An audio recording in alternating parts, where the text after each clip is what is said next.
Assalamualaikum warahmatullahi wabarakatuh. Halo guys, dalam video kali ini aku akan menjelaskan sedikit biografi mengenai Bung Kecil. Siapa itu Bung Kecil? Kalian mau tahu? Keep on watching. Pada tanggal 5 Maret telah lahir salah satu pendiri bangsa Indonesia. Bukan Soekarno, bukan Hatta, tapi seorang yang berjuang di garis belakang dengan jalan kaderisasi hukum pergerakan bawah tanah.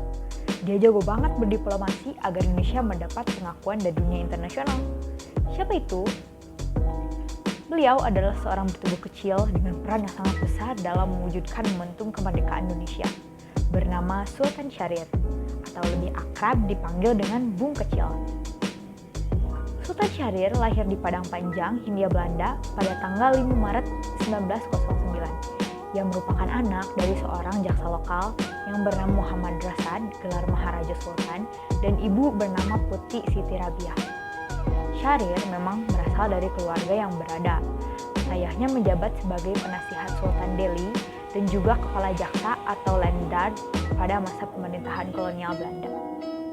Ia bersekolah di LS, kemudian ia masuk Mulo yang setingkat dengan SMP.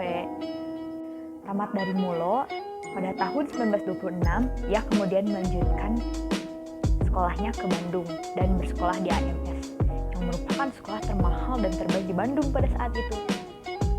Mempunyai kesempatan bersekolah tempat bergengsi dengan kondisi finansial orang tua yang berkecukupan, gak bikin Syahrir tak kabur, tapi justru dia pertanggungjawabkan dengan optimal. Selama bersekolah, Syahrir dianggap sebagai bintang kelas yang sangat cerdas, rajin baca buku filsafat, dan sangat rajin dalam berbagai kegiatan. Hingga pada umur 18 tahunnya, Syahrir mendirikan sekolah untuk kaum miskin secara gratis di Bandung. Sekolah ini diberi nama Universitas Rakyat Cahaya. Syahrir sangat aktif dalam perkumpulan pemuda kebangsaan. Pengalamannya dalam berorganisasi di sekolah membawanya terjun dalam dunia politik. Dia dikenal sebagai penggagas dalam berdirinya Jong Indonesia pada 20 Februari 1927, yang kemudian mengubah nama menjadi Pemuda Indonesia.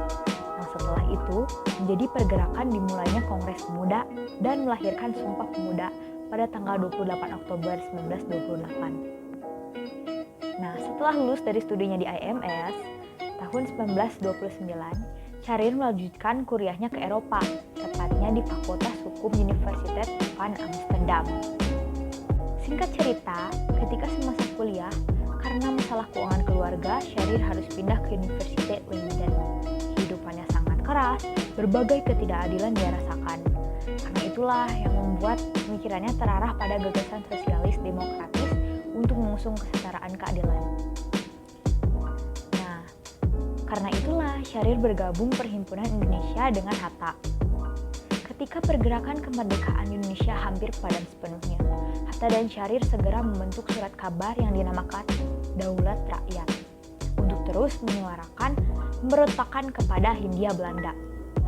Di saat itu pula, ketika Soekarno ditangkap Belanda akibat pergerakan politiknya, Syahrir kembali ke Indonesia untuk melanjutkan pergerakan kemerdekaan. Pada Juni 1923, ia ditunjuk menjadi Ketua PNI Pendidikan. Syahrir menggunakan pendidikan sebagai media untuk melangsungkan kemerdekaan. Di masa penjajahan Belanda, dia sudah militan dalam pergerakan politiknya. Karena pergerakan politiknya itu, bahkan dia dipenjarakan pada tahun 1934 di Cipinang. Kemudian selanjutnya bersama Hatta, dia dibuang ke Bovendigul, kemudian dipindahkan lagi ke Banda Neira, dan selanjutnya dipindahkan lagi ke Sukabumi, Jawa Barat. Pada saat Jepang pertama kali menduduki Nusantara, tindakan pertama fasis Jepang saat itu adalah menyegel pesawat radio. Informasi dari luar negeri diputus, hingga Indonesia saat itu mengalami kegelapan informasi. Namun, Syahrir yang kala itu memiliki pesawat radio yang gelap dan tidak disegel Jepang, secara diam-diam mendengarkan siaran radio sekutu. Dia berani mempertaruhkan nyawanya untuk mendengarkan radio demi mencari informasi terbaru tentang Jepang dan dunia internasional. Singkat cerita, menjelang kemerdekaan pada masa akhir kependudukan Jepang dan menjelang proklamasi, Syahrir termasuk pemuda yang aktif mendesak Bung Karno dan Bung Hatta agar segera menyatakan kemerdekaan. Karena ia mendengar bahwa Jepang telah menyerah pada sekutu. Saking gemasnya, sampai-sampai anggota gerakan bawah tanah yang dipimpin oleh Syahrir disiagakan untuk memproklamasikan sendiri kemerdekaan apabila hal itu tidak terjadi atau gagal dilakukan di Jakarta. Setelah Indonesia merdeka pada 14 November 1945, Syahrir akhirnya diangkat sebagai Perdana Menteri Indonesia yang pertama pada umurnya yang ke-36 tahun. Selepas memimpin kabinet, Sultan Syahrir kemudian diangkat menjadi penasihat Presiden Soekarno sekaligus duta besar keliling. Pasca kemerdekaan, Indonesia memiliki dua PR besar yang lagi-lagi mendapatkan perselisihan cara pandang antara dua kubu bapak bangsa, yaitu antara Tan Malaka dan Sudirman dengan Hatta dan juga Sultan Syahrir. Akibat dari perselisihan itu, terjadi dua fokus misi besar. Nah, fokus misi besar antara Syahrir dan Bung Hatta yaitu mendapatkan pengakuan dari dunia internasional. Syahrir dikenal sebagai diplomat yang cerdik membaca situasi dunia internasional. Nah, dibuktikan pertama-tamanya adalah keputusan kecerdikannya untuk memberikan bantuan pada India yang saat itu sedang mengalami krisis pangan. Dengan mengirimkan 500.000 ton beras pada tanggal 20 Agustus 1946, ini yang membuat India dan Inggris sebagai koloninya India pada saat itu menaruh simpatik pada negara baru, yaitu Indonesia pada saat itu. Jaringan internasional Syahrir yang makin berkembang dan negara Indonesia makin dikenal di dunia, Syahrir sering disebut sebagai diplomasi kancil.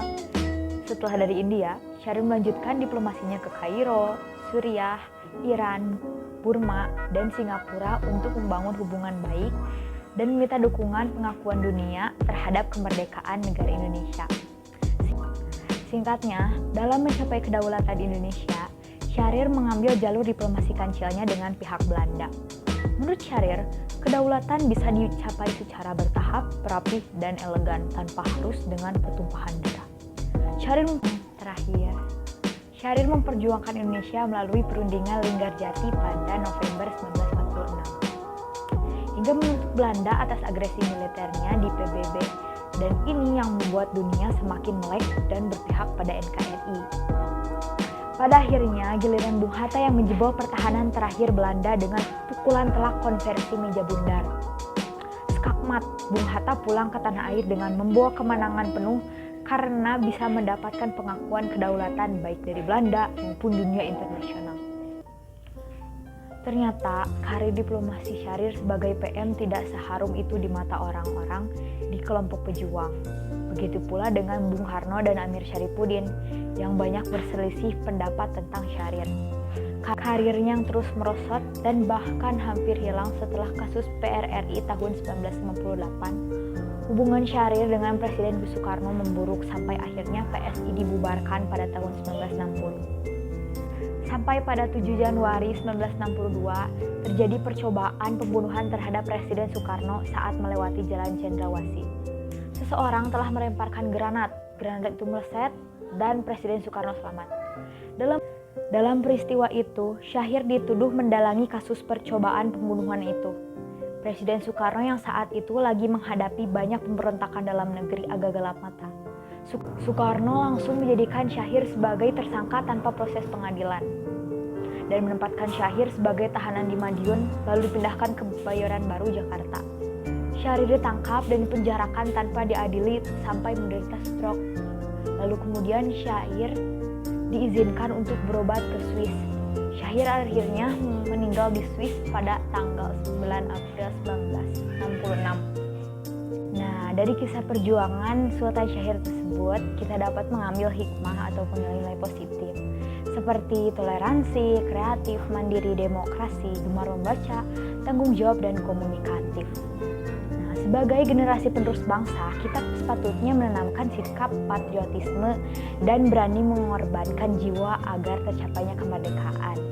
Menanamkan rasa cinta tanah air agar dapat menjadi tujuan hidup kita sebagai rakyat Indonesia. Rela berkorban, tulus dan pantang menyerah, nasionalisme agar tercapai bangsa yang kuat. Selalu menegakkan keadilan, serta sosialisme sebagai generasi penerus bangsa agar kita harus berdiri terhadap sesama dan saling membantu. Jangan sia-siakan kemerdekaan bangsa saat ini. Teruslah berjuang untuk menjadi generasi penerus bangsa yang unggul di kancah dunia. Nah, itulah biografi tentang Sultan Syahrir yang saya tahu. Semoga dapat menginspirasi teman-teman sekalian dan dapat menambah pengetahuan. Terima kasih. Bye-bye.